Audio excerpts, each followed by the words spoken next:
Le 25 mars dernier, la Maison de la culture de Grande-Rivière tenait son assemblée générale annuelle et il a dévoilé sa nouvelle image de marque. Pour nous en parler, j'ai rencontré Samuel Méthode-Laflamme, directeur général de la Maison de la culture de Grande-Rivière, qui devient maintenant Courant culturel Rocher-Percé. Le besoin d'une nouvelle, de changer le nom, est venu comment?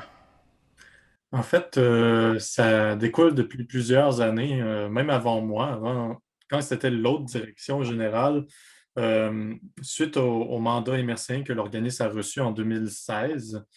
On sentait déjà qu'il allait y avoir des problèmes au niveau tant des communications que de la perception des gens envers un organisme comme le nôtre qui débarquait, mettons, dans leur municipalité. Je prends par exemple quand on fait des activités à Percé, c'est pas toujours facile d'expliquer pourquoi la Maison de la culture de Grande-Rivière fait des activités à Percé, surtout quand on fait référence à la notion qu'est-ce qu'une maison de la culture. Une maison de la culture, comme qu'on voit dans les grands centres ou même ailleurs, comme à Sainte-Anne-des-Monts, par exemple, c'est un lieu fixe avec différentes installations ou équipements qui permettent de produire des événements culturels. Alors que dans notre cas, ça n'a jamais été vraiment cette notion-là. Ça a toujours été un organisme qui se déplaçait, faisait des activités culturelles à l'époque à Grande-Rivière, majoritairement.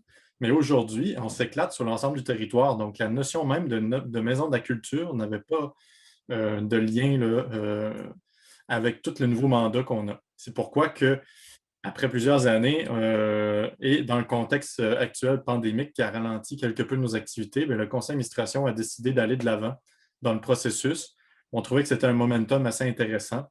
Donc, on est allé en appel d'offres en collaboration avec les technocentres, là, qui nous a permis d'avoir accès à plusieurs fournisseurs très intéressants. Nous avons sélectionné la firme Audace Marketing de Sainte-Anne-des-Monts pour nous accompagner dans le cheminement.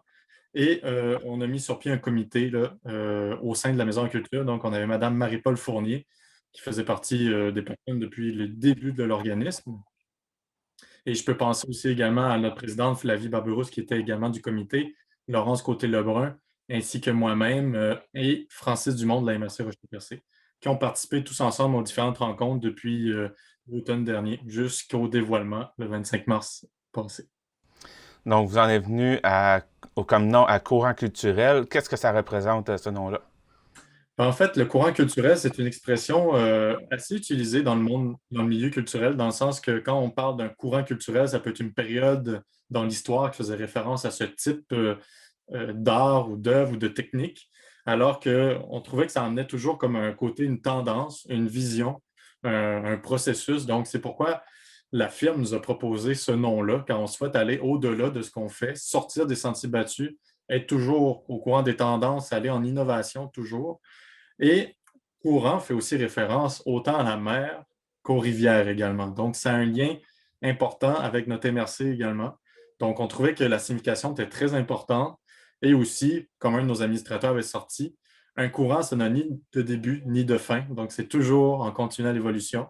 Donc, courant culturel, voilà, c'est comme ça, c'est né. Et on rajoute Rocher-Percé également pour bien nous ancrer sur le territoire. Par rapport à ce que vous aviez avant, Maison de la culture de Grande-Rivière, est-ce que, mis à part le territoire, qu'est-ce qui change de plus? Ben, qu'est-ce qui change, c'est vraiment plus toute l'évolution de l'organisation, je dirais, dans le sens que, oui, on a amené la Maison de la Culture à où est-ce qu'elle est aujourd'hui. Il y a eu des bases très fortes dans le sens que la mission n'a pas changé. Elle s'est juste plus développée dans le sens que maintenant, on fait de la danse contemporaine, on fait de la musique classique, on fait différentes techniques qu'on n'avait pas nécessairement sur le territoire. Euh, bref, je ne sais pas si vous voyez, mais la Maison de la Culture, depuis les dernières années, essaie d'évoluer et d'aller au-delà de ce qui se fait. Et toujours dans le but de rendre accessibles les différentes disciplines culturelles. Donc, on s'amène avec différents projets comme en art visuel, par exemple. C'est quoi les prochaines étapes qui vous attendent? En fait, on va annoncer prochainement, dès que la MRC du Rocher-Percé va annoncer la nouvelle entente de développement culturel, on va pouvoir vous confirmer les différents projets sur les 3 prochaines années qui s'en viennent. Nous travaillons aussi présentement avec la ville de Grande-Rivière pour les spectacles estivaux, les spectacles estivaux, pardon. Donc, on va lancer les Mardi Country pour le mois de juillet. Et on va également travailler en collaboration avec la Danse sur les routes du Québec pour développer la danse contemporaine in situ à Percé. Donc, ça va être de la danse qui va être faite dans le paysage de la ville de Percé. Donc, c'est une belle collaboration. Ça va être la deuxième année là, qu'on collabore avec eux à faire tourner la danse et la développer sur notre territoire.